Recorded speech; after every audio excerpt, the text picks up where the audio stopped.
This is episode 2 of What is on Your Workbench?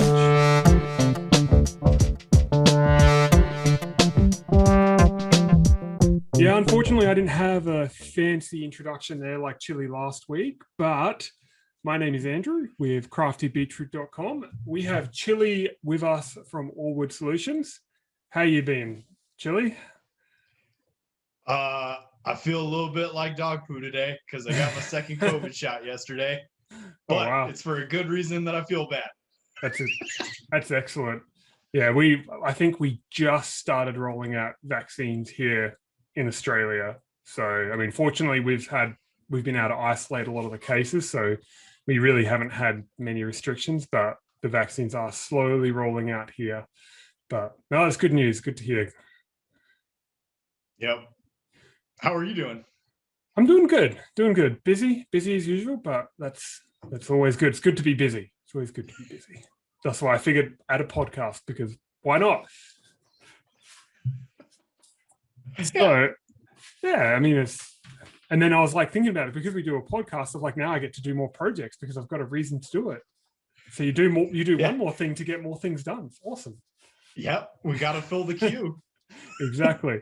So with that, I'm loving what's coming from you this week, because it's a bit of inception, I think. But Chili, tell us, what is on your workbench? Well, what just came actually off my workbench was actually another workbench.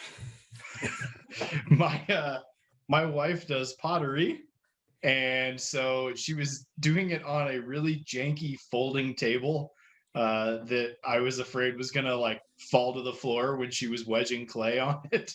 So I built her a purpose-built workbench for her pottery work, and it's all wood, except for the top. I made what's called a torsion box, which is it's a grid system within, like, sandwiched in between two layers, and I made that out of MDF because it's flat. Okay. It's dimensionally stable and it's flat. So it's really easy to do that. It doesn't move, over time, unless you obviously get it like super wet. So the top is what's called a torsion box. You've got those grids inside, the two hardwood all the way around it, with a built-in tool tray on one of the long ends. And then the base of it is all it's all like modified half lap joinery and lap joinery that's then also reinforced with mechanical fasteners, so it is super sturdy. I did that all out of pine, because it didn't need to be anything insane. But the two shelves underneath, I did those out of red oak, because those are going to hold these like roaster pan sized trays that are made out of plaster of Paris, and they hold a bunch of wet clay. So it's all the trash that she's thrown away from projects into water. And then you put it in these plaster of Paris trays and dehydrate it a bit and turn it back into usable clay. So they're really heavy. So I needed to have some good beef to the shelves. So I made those out of oak. And so far, so good. Oh, that's awesome. I guess a couple of questions jump out to my mind. I mean, obviously, I think we're going to have to do an episode of what's on your workbench where we talk about our actual workbenches, because I know for me, when I built my first proper workbench, it was revolutionary. And I was thinking back to episode 0. I'm like, that should have been my favorite tool, because my workbench is the perfect height. I don't get sore back. And I know when I made a gardening bench for my wife, for Miriam, so she could enjoy her gardening, it was transformational for her too. So I can just imagine the effect this will have on on your wife, and the joy she's going to have from having a nice proper workbench. A couple questions I had is MDF, in my mind, and water, which it sounds like there's a lot of, they're not really good friends. So have you sealed that or painted it, or how have you protected that? Yeah. So the big thing is the water, like that really wet clay, that'll be underneath Yep. the tabletop where the MDF is. So I'm not going to have direct contact with that. And then on the top surface, I actually covered the MDF with a piece of hardboard. Oh, okay. Yep. So it's similar, but it's treated already when you get it, to make it the surface of it more impervious to water and liquids. And then when I got the whole thing built, I sealed the whole thing with an oil varnish blend. Yep. It had to be something that didn't really build on the surface too much, because you don't want anything that could potentially flake off into the clay. Because any of that, when the piece goes into the kiln, that will expand and contract much differently than the clay itself and cause the piece to explode in the kiln. So you don't we have want to be that, do careful you? about. Yeah, no, I don't think she would have been terribly happy with me. And when you say the hardboard on top, is that just kind of like what you'd see at the base of a drawer, or like a pegboard? Is that kind of hardboard? Is that what you're talking about, or is that something else? So, have you seen like the really thin sheets that are covered with melamine on one side? Oh, yep.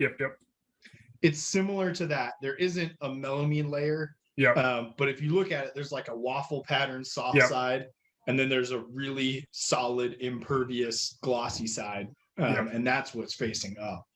Yeah, and I've used that before in drawer bottoms, when you slide that in. So yeah, no, I think I know what you're talking about. That makes a lot of sense to have that on top, because that's usually a pretty, and it's like a sacrificial layer as well. If you need to replace that, you just peel it off and put it back on, or just put one straight on top. I think I'm on. Yeah, that one, the hardboard is just screwed into the MDF, with, I don't know, like 30, 35 screws or whatever. It's only a 2x4 table. Yeah. But that way I can zip those screws out and put a new 2x4 piece of hardboard on and just zip it right back down. Yeah, I mean, I know I've done that with my workbench, where I've got, I think, about 3 layers of board now. I just, whenever I get sick of the layer underneath, I'll just put another one on and trim it down. And well, actually, I usually trim it down when I'm cutting wood and I forget where my edges are. But anyway, no, that's awesome. Workbenches are great. And I guess with pine, I do have a question. So I've got I put a YouTube video up of making this workbench for my wife, and I use pine because I'm cheap. And for me, pine does last. Like, everybody has this attitude that, oh no, pine's cheap, it's soft, and it's like, well, yeah, if you don't want it to be marred up, easily, don't use pine. Like, for a coffee table top, don't use pine, like I did on one of my first ever woodworking projects, because you write on it with a pen and you've now got this indent forever. But for a frame, in my mind, pine is fine, as long as you're not you don't want it to look perfect. And it's really just keeping up those treatments. I guess, is that your same mentality there with the pine? Is like, as long as you give it a varnish every couple of years and it'll be fine. I mean, yours won't be out in the weather or anything. So it's just really if there's any drips of water from the clay work or whatever. Yeah. I generally, I don't use pine outdoors that much, because the upkeep on it is kind of a pain in the butt. To constantly be, varnishing, and I don't care for that very much. But inside, when it comes to structural work, if you think about it, you know what your house is framed with? Pine. Mine isn't. I don't actually know what mine yours. Mine's about 40 years old, and I actually use some wicked hardwood in it. And I don't know what it is, but cool. I've got a few pieces from when I took a wall out, and I'm kind of itching to make something with it, like a knife handle, but I haven't. They just sit over there for my time being. Yeah, in most of the world, and this is true of like cultures across the world that didn't have connection with one another, early on. A lot of cultures used pine and coniferous trees to build shelter, because they work well, meaning you can work the material itself easily, and it's durable, it holds up. So I think working in pine is absolutely fine. Like you said, obviously, if you want a fine piece of woodwork, don't use pine. It's not going to hold up. It's not going to look like some beautiful museum piece or whatever. But I know a lot of people who like that rustic look and do use it. Or like I have a friend down in Colorado Springs here that he works exclusively with reclaimed redwood from decking and fencing and stuff like that. And it's all rustic, it's all a rustic look. It's beat up, but it's filling a niche, which is perfectly acceptable. Yeah, that's exactly. And I mean, I know here in Australia, unless you're going to a specialty wood supplier, the local hardware store, you pretty well have pine as your primary option, which isn't great, but it is what you can get if you need it quickly. And so, but yeah, I mean, I was even surprised working on a set of drawers, the difference between going to a proper wood supplier and getting hoop pine versus just getting pine from the hardware store, which were different species. And I was trying to match the pine, or sorry, not the pine, the plywood that I had, which was hoop pine, hoop ply. So yeah, and I was trying to get that match between the plywood and the front of the drawer faces. And so I ended up looking at that and just working with that wood, which was like specifically supplied and seasoned. Even that was just amazing, like the difference with pine. And the other thing with pine I've noticed is that if you have a really old piece of pine that's 30 years old, like they do harden up and become quite a different type of wood from the ones you just pick up at the hardware store. Yeah. So pine, coniferous trees and deciduous trees are a little bit different in how they grow. And so like when you look at a coniferous tree like pine and you see growth rings that are really close together, that means that wood is very dense and very hard. That's what you see. Some of the best flooring here in the States, and I know also in Europe as well, is old pine. Because it's super, super dense. Like you can't even count the rings. Whereas like wood like oak, if you're looking at oak floors in a house you're going to buy or something, you want to see those growth rings further apart.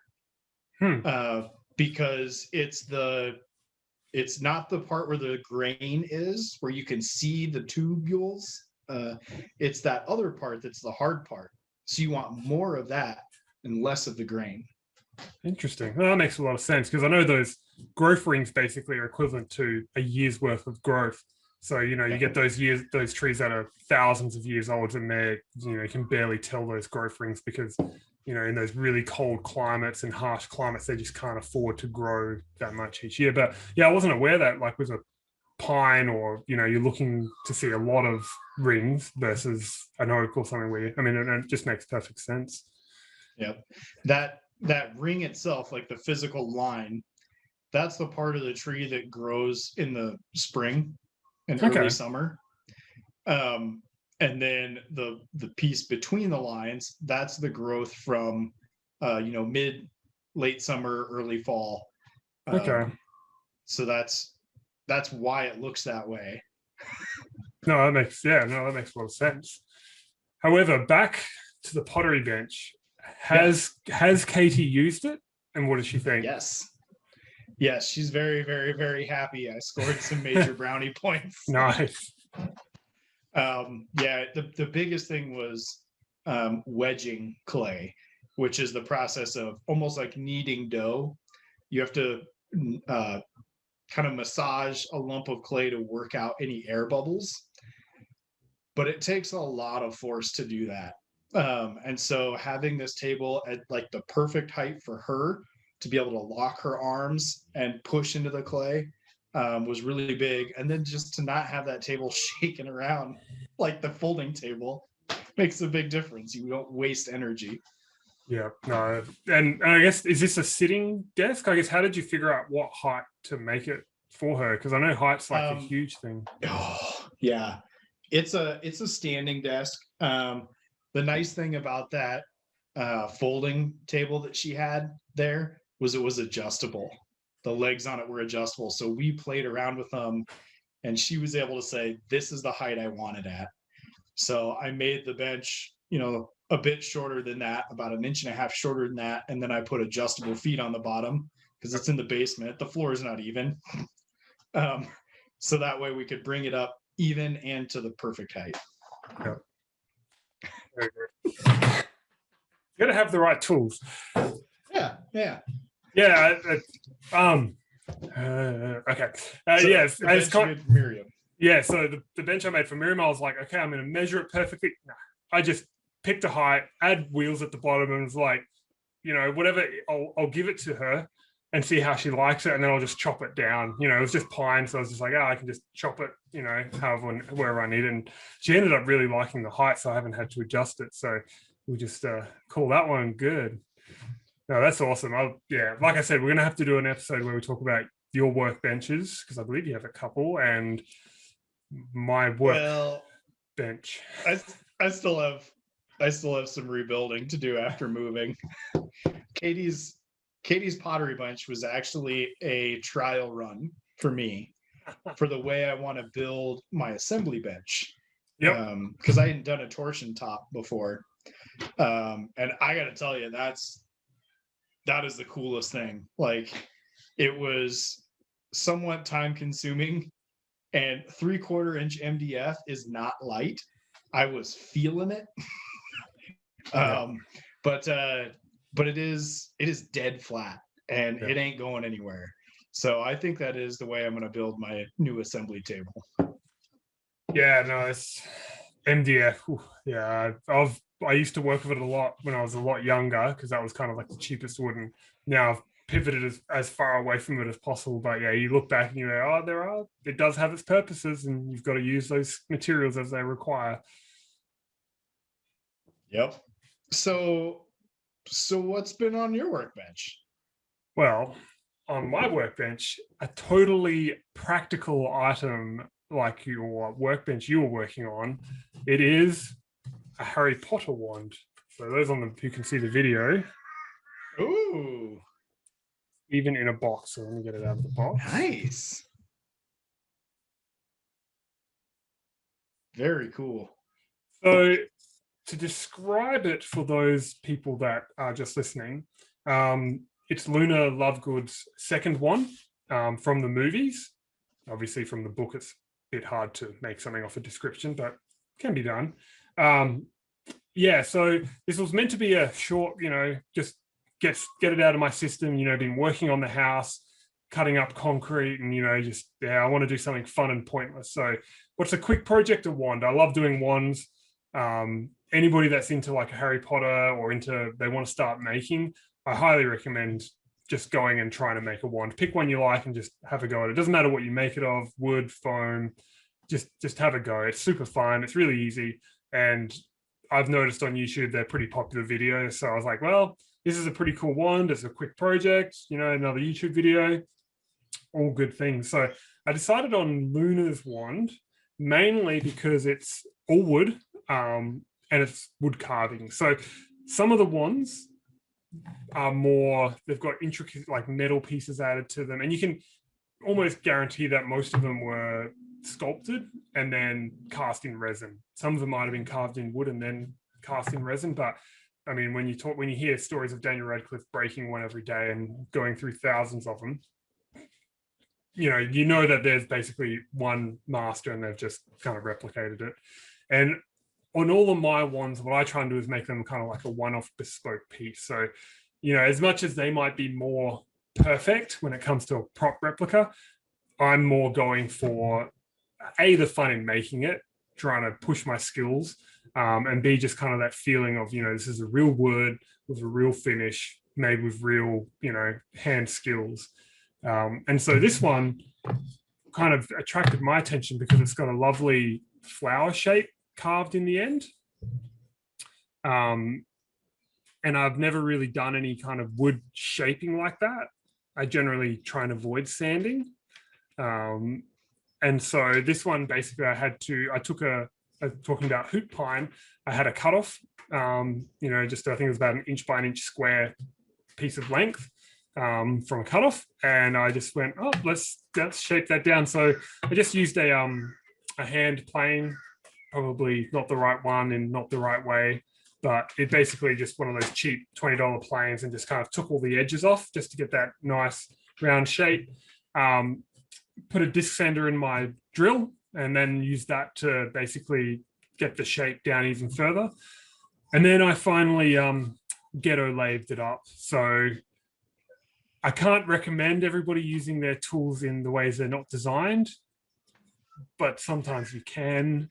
So what I did is I had so I was working on, I think it was my pickup truck in the States a couple of years ago, and I had to change out my front end. And so I was putting the discs on the front end, and I had to tighten them up. And so I ended up picking up it's like a bearing that you can tighten up on the nut, and it'll basically seat all the studs. So I had that, and I'm like, well, it's a bearing, and I'm like, it's about the right shape. And so I ended up basically putting one end of the wand in the bearing. Oops. And then I put the other end in the end of a drill, and I just use my battery drill just to, so I can control the speed and keep it under control, rather than the power drill where, who knows what will happen. And then I just slowly worked it with sandpaper and files. Now, unfortunately, being a ghetto lathe, it was not very central, so there was a bit of wobble going on. But what it did is it allowed me to get a lot quicker to the shape. And then when I realized that half my, all of the details at the end were not perpendicular to the wand and they kind of wandered, I just went in with some hand files and cleaned that up until I was happy. And then once I kind of had all that, I finished off the shaping again with the hand drill, or the drill with the sanding disc. Because I don't have a belt sander or a disc sander, that's the easiest way for me to do that. It's fairly cheap, it's a $15 tool plus whatever the sanding discs are. And you can just hog out material so much quicker, because I'm very impatient. And then just file work was how I did kind of the end here, with a little bit of Dremel work. So I had a sanding disc and was it engraving tool? Yeah, I think some engraving tools on a Dremel, and just kind of cleaned up the end there, so you can kind of see, to make it look like a little bit like a flower. That turned out really nice. Yeah, and it's one of those things where you stand back and it just really captures it. I pull it up close and I can see all the imperfections, but it's not meant to be a museum piece. It's more just I have a glass cabinet set up in the house, and there's like a shelf full of Harry Potter junk that I've made, and people will occasionally just look in there and be like, well, hang on, what's that? And that's kind of what I'm going for. So yeah, and then I once I had the overall shape, and I guess for me, the biggest thing is reference. So how I started the project is I found a good photo. And obviously with the wands these days, you can pick up anything like a $5 replica to, $200 replica. And so there's plenty of pictures. So I found a good picture of one online, and then I just copied it copied it into a SVG program, so you can do like the lines, like a blueprint program. I use Inkscape, it's free software, and basically gave myself a blueprint. Then once I had the blueprint, I had my reference, and then I just continually worked to my reference to make sure my dimensions went off. Because the weird thing with wands, and obviously I'm talking Harry Potter wands here, they're a lot bigger than you think. You think they're these little dainty things like a pen, but they're quite a substantial piece of wood. And this is kind of a smaller one, but even then, this is still quite, a substantial piece of wood that you're working with. So trying to get those dimensions right, especially with the flower and these kind of like nodules here, because this is all one piece. And I actually have a feeling that on the original, they machined these different pieces and put them together. And I mean, they would have been using a proper lathe. And then I have a feeling they then did basically same as what I did on the shaping at the end there. But yeah, and I mean, the thing is any of those bought replicas, you're never going to get that wood grain coming through, which to me is just what sells it. And then, yeah, finally I finished it. I used an oil-based varnish. I had some old varnish I had lying around. I ended up adding a couple drops of walnut stain. That was all I had. And I ended up getting this nice color to get it finished. And then it's got a nice gloss to it. But I still need to probably buff it up a little bit. and then just add a few more battle marks, because in canon, this wand did survive the Battle of Hogwarts. So there's got to be some scorch marks in there or something. So, but then to finish it off, I have to make a box for all my wands. And normally I just do a cardboard box because, you know, replica what you would see in Ollivanders, you know, all the canon. So we've lost all the proper craftsmen at this point. But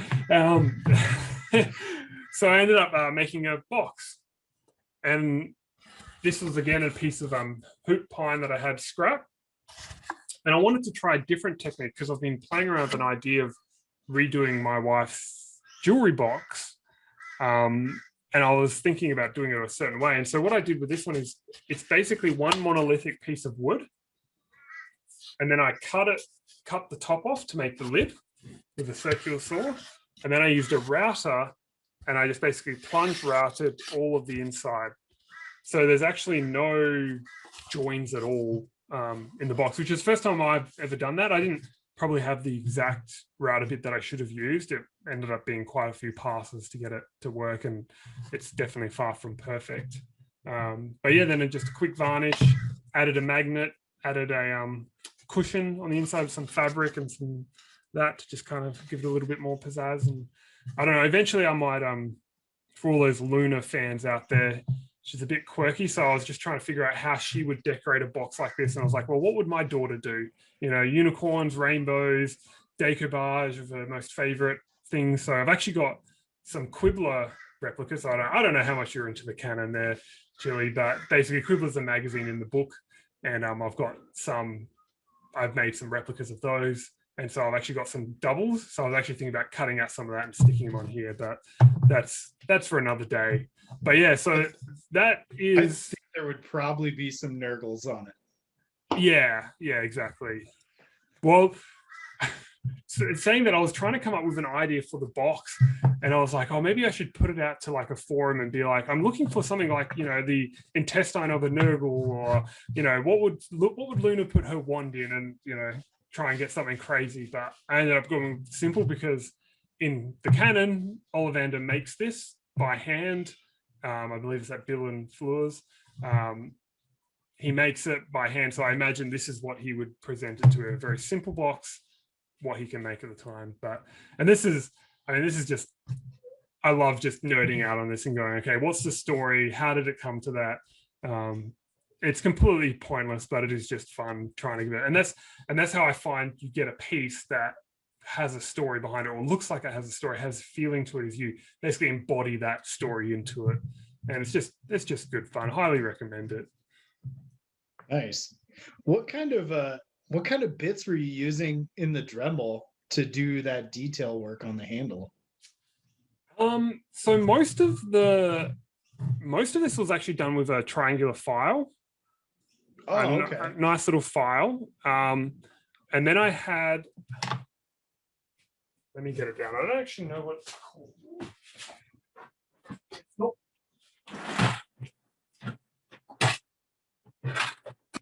So I didn't actually have any sanding discs, which is what I wanted to use.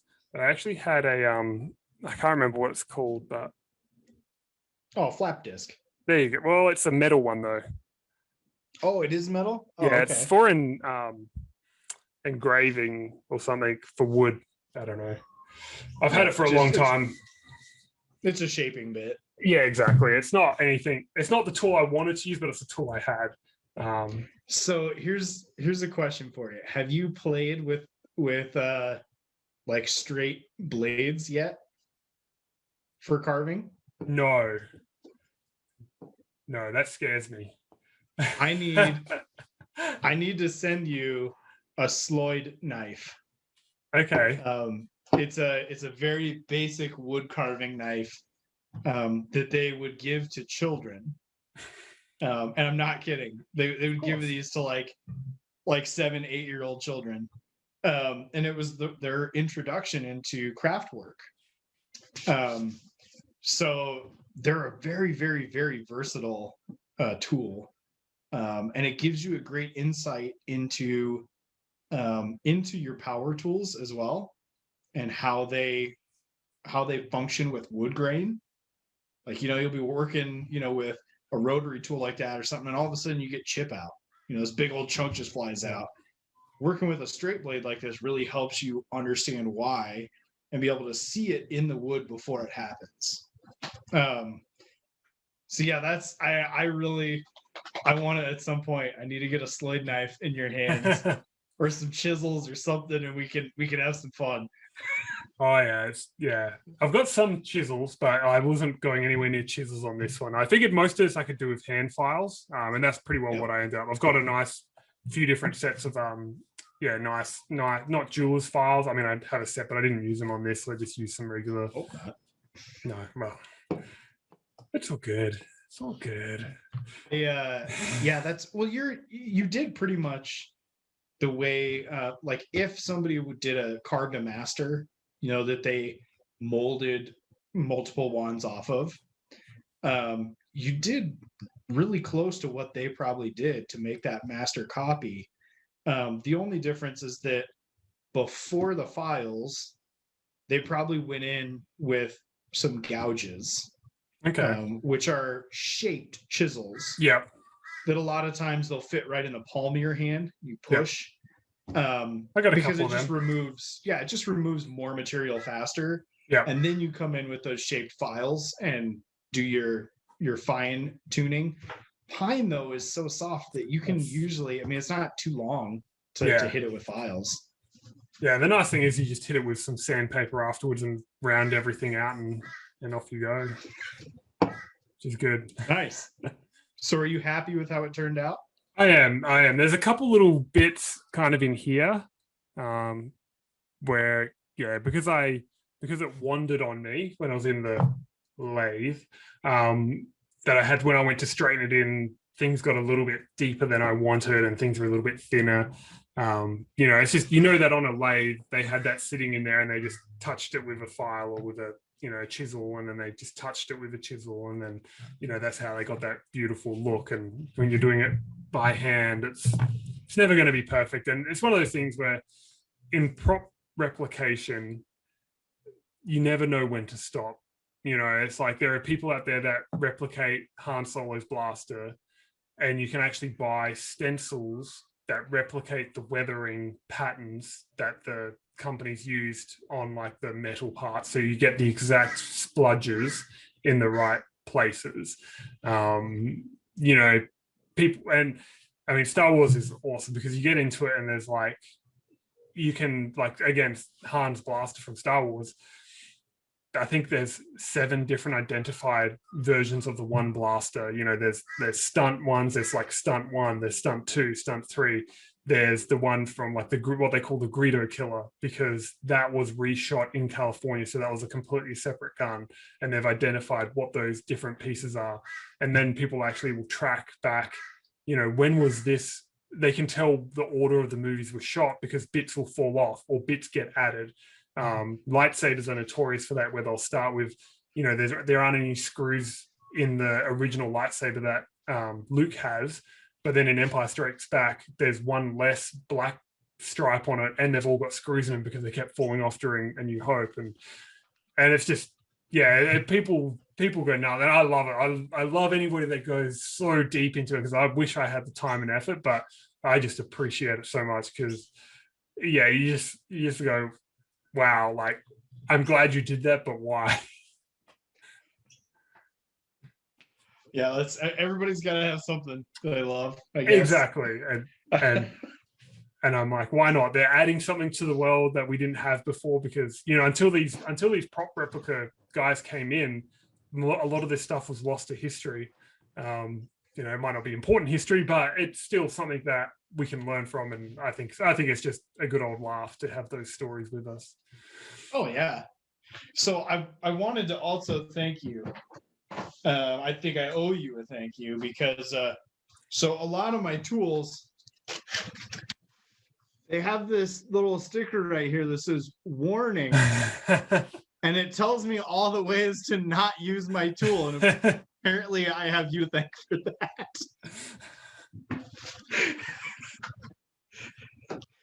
Yeah. We've all read those. We've all read those and go, who would do that? Yeah, that's And crazy. you're like, well, somebody did. It's that 2 o'clock in the morning. You're like, oh, I just need to do this one more thing, and yeah, which is, I mean, it's ironic because I work in like the oil and gas industry, and every morning we do safety talks. And actually, at our company, we encourage us to put in observations about when we see something unsafe, and we're actually encouraged to do it when we do stuff at home. So a couple things around the workshop sometimes make it into those weekly reports, and guys will have a good chat about it, because we can always learn. And my strategy now is, you can always almost tell. You always get this. It's kind of like a tornado season, right? Like you walk outside and you go, something's not right. There's tornadoes in the air today. I need to pay attention. And it's almost the same with the tools. Like you pick up a tool and you start using it, and you're just like, something's not right. And normally you just, I'll just push through it and I'll just keep going. But now it's like, no, stop.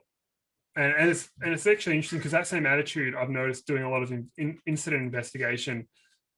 Looking back, there's always things that were telltales that people just went, oh, that's a bit odd. Oh, we'll just keep going. I've seen it before, 20 years ago in a completely different situation, but I've seen it before. And so, especially for me, it's scalpel blades. They're always a big one for me, because I'll just cut that and you put it at some weird, and you just sliced. And that's, it is what it is. But yes, you definitely, and that's why I started with hand tools rather than going straight to the power tools, because hand tools, a chisel goes through your hand, is very bad, but compared to a circular saw, I'd still prefer the chisel. And I haven't put a chisel through my hand, not yet. Well, no, I'm not going to, because I'm very careful now. I will at some point. I guarantee you I will at some point. It's just the law of averages. Yep, you play with fire. The only one I've had was a spoon carving knife, the hooked spoon carving knives. And I had a glove on. I was wearing a cut resistant glove that came with this spoon carving set. Long story short, the glove may have come from a country which is not necessarily synonymous with quality construction. And my blade slipped and it hit my hand like straight on. Like it didn't slice at all, just straight on. It cut right through the glove, and I had this U-shaped cut in my hand. I was like, oh, that's deep. So at least the knife was sharp. It's just the glove that sucked. Yep. Yeah. I've got a good one. Oh, I don't know if you'll be able to see it. It's one of those ones that looks horrible. You can't see because of the light, but yeah, it's basically like a nice semicircle cut from my what is it, coping saw? It's good to have you here. This one here. What's that called? That's just a flush cut. Flush cut. There you go. Yeah. So it was funny because I just started this new job, and I had this massive cut. And the thing was, it took off like the 6 or 7 layers of skin, but didn't go any deeper. So it didn't actually bleed really at all, but it looked horrible. And it's got a nice scar there now. But yeah, it's been actually a while since I've hurt myself, so I should probably stop talking about it. But yeah, probably. Yeah. Have you got something lined up for the next podcast, Chili, is the question. I do. I'm not sure how much more I'll have done on it. Then. Oh yeah, we're going to talk about this 11-pound piece of metal. That is a beautifully square piece of metal, and I can't wait to tear, because I don't know anything about welding or metalwork, and I'm going to be doing something very similar. I'm going to be changing a hat shape. Oh, cool. So we've got I won't go too far into it, but I will give a hint. Da-na-na, da-na-na, da-na-na, and we'll stop there. So yeah, might get in trouble otherwise. Yeah, but that's my next project, is to get that looking not like a floppy sun hat. So that's going to be awesome. Is it straw, or what material is it? It is. Well, we'll talk about it next time. Oh, you're killing me. So how can people find you, Chili? If you want to see more about what I do, you can head over to Instagram or YouTube and find me at Orwood Solutions, or I'm sorry, Facebook or YouTube, Orwood Solutions, Instagram, Orwood CS. There we go. And I'm Andrew with craftybeetroot.com, mainly on the YouTube and the website. And we hope to catch you and learn about what's on your workbench next week. Catch you later.